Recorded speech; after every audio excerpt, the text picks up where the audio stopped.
Pemirsa, dua saudara kembar Treni Fitriayana dan Trena Mustika yang sempat terpisah selama 20 tahun lebih karena konflik di Ambon akhirnya bisa bertemu kembali. Secara tidak sengaja, keduanya dipertemukan lewat aplikasi media TikTok. Momen haru mewarnai pertemuan dua wanita ini di halaman stasiun Tasikmalaya, Jawa Barat. Dari video yang diunggah pemilik akun Treni Fitriana, diketahui Trena dan keluarga tengah menanti kedatangannya yang sedang naik kereta api dari Blitar, Jawa Timur. Akhirnya momen pertemuan itu pun terjadi. Sang ayah kandung yang menanti kedatangan anaknya Treni tak kuasa menahan tangis.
Perasaan antara senang sama senang terus terharu.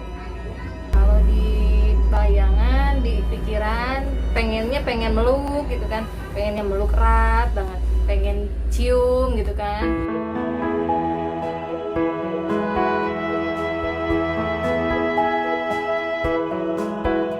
Usai bertemu, dua saudara kembar itu langsung sujud syukur di masjid dan melakukan ziarah ke makam almarhumah ibu kandung mereka yang meninggal pada 2 Juni 2019. Trena dan Treni melakukan sujud syukur bersama sang ayah Enceng Dedi, ibu angkat Treni, Rini, dan semua anggota keluarganya. Sebab mereka akhirnya bisa bertemu dan berkumpul lagi setelah 20 tahun terpisah.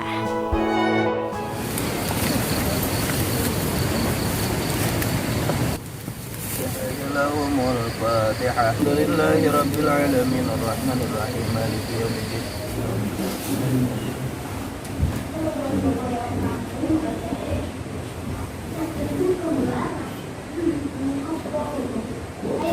وترفعون بها إنك أعلى الدرجات وتبلغون بها أقصى الغايات من جميع الخيرات في الحياة وبعد الممات. Ya responnya dia hanya bisa menangis aja gitu dalam bacanya itu kan, terharu lah boleh katakan begitu.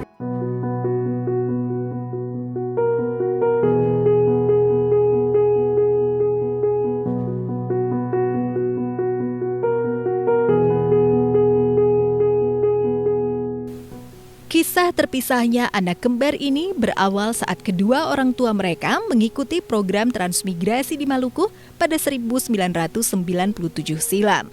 Ketika itu terjadi tragedi kerusuhan Ambon yang memisahkan keduanya dengan terpaksa. Trena dan Treni harus terpisah di saat usia mereka masih 2 tahun. Dari Ambon, kedua orang tua mereka kembali ke kampung halaman di Tasikmalaya dengan membawa Trena. Sedangkan Treni dibawa dan dirawat oleh orang tua asuh di Blitar, Jawa Timur. Dulu pisahnya kalian saat bapak kerusuhan katanya gitu. Pernah di dalam pikiran antara dua pilihan. Ini antara adik saya udah meninggal di sana di Ambon atau emang udah diambil diasuh sama Ibu Rini, emang diasuh gitu kan. Pernah beberapa hari sebelum ketahuan Treni ketemu sempet ngomong gini sama suami sama anak. Ya enak kali ya kalau misalkan adik kembar ketemu, ntar anak-anak gimana, ketuker enggak sama mamanya gitu. ntar gimana, sampai kebayang-bayang itu kalau nggak salah beberapa minggu sebelum kabar Treni ketemu. Saya waktu itu kan lagi diem ya di kota. Pas waktu dapat WA dari adik saya, katanya, ini kok mirip banget sama saya. Terus saya langsung cek aja ke akun YouTube-nya. Beneran saya nggak punya TikTok ya, punya akun YouTube doang. Saya cek ke akun YouTube-nya, langsung saya lihat video-videonya, itu suaranya mirip banget sama adik saya yang di sini. Terus dari mukanya juga mirip banget. Terus saya kepoin terus sampai nyari, kebetulan ada nomor HP. Dia masang nomor HP di situ karena dia suka jualan online gitulah. Pertama saya langsung chatting aja kayak ngimpi, tapi saya belum kasih tahu dulu sama keluarga saya, belum kasih tahu bapak. Soalnya saya mau mastiin dulu bener-bener ini tuh bener-bener Treni yang kami cari.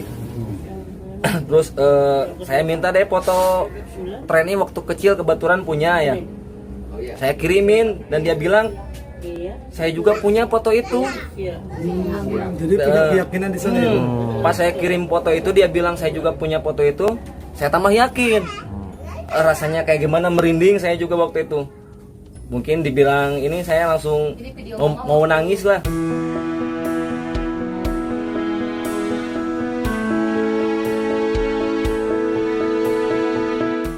Trena sendiri saat ini sudah berkeluarga, memiliki 2 orang anak dan hidup bersama keluarga besarnya tak jauh dari rumah orang tuanya.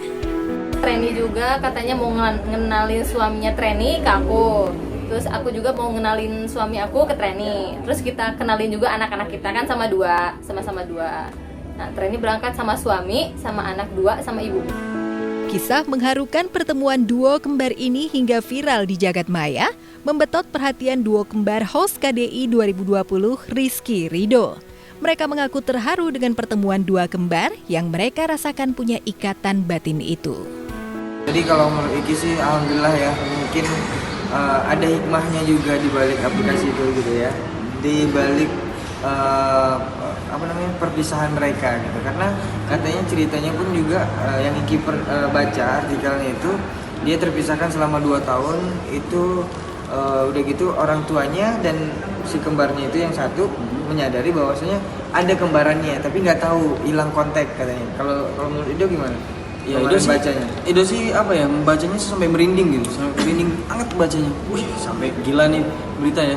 Udah 20 tahun terpisahkan. Jadi ketika si kembarannya satu lagi main TikTok, lihat kok mukanya sama, muka, mulut, hidung semuanya sama persis. Jadi dia DM lah. Kamu ngerasa nggak sih kita tuh kembar? Kita tuh muka kita sama. Nggak direspon, takut karena penipuan dan lain-lain. Terus berusaha si kembar yang satunya untuk mendapatkan respon dari si yang main TikTok itu. Gitu. Taunya dari tetangganya ternyata satu lagi dia pernah di Kalimantan apa di Ambon gitu. Pokoknya pisah jauh, satu lagi di Jawa Timur. Jadi menurut Dino, wah inilah dampak dari sosial media. Jadi bukan hanya negatif tapi positif juga.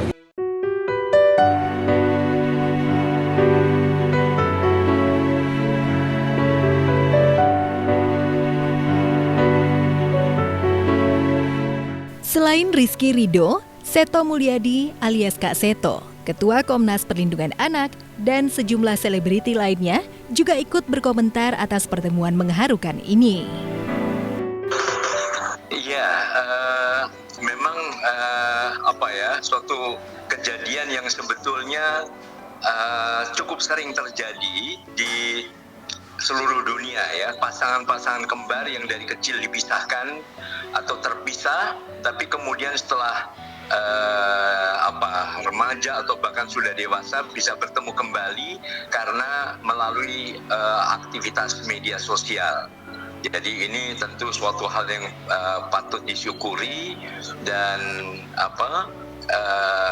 biasanya memang ada semacam ikatan batin antara pasangan kembar begitu. Jadi misalnya beberapa tahun tidak pernah ketemu, tiba-tiba bertemu memakai baju yang sama, atau kemudian mendapatkan pasangan hidup yang profesinya sama dan sebagainya. Nah, ini suatu hal yang memang sangat mengejutkan, justru dipertemukan oleh media sosial TikTok ya kalau tidak salah ya. Karena masih banyak di luar sana cerita-cerita tentang anak kembar lainnya yang lebih unik.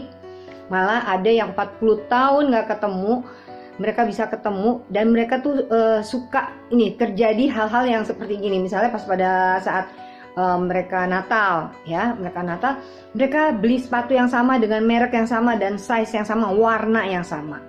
Itu kalau misalnya mereka liburan, mereka juga gitu. Mereka liburan di hari yang sama, pesawatnya sama, jamnya sama, tapi mereka tidak saling mengenal. Banyak sekali kejadian-kejadian yang sangat luar biasa yang kalau buat kita sebagai orang yang nggak kembar, kayaknya itu luar biasa, aneh gitu kan. Jadi yang namanya orang kembar tiba-tiba ketemu lagi setelah berapa tahun gara-gara TikTok itu memang udah jalannya Tuhan. Jalannya Allah bahwa akhirnya mereka bisa ketemu lagi setelah 20 tahun gara-gara TikTok.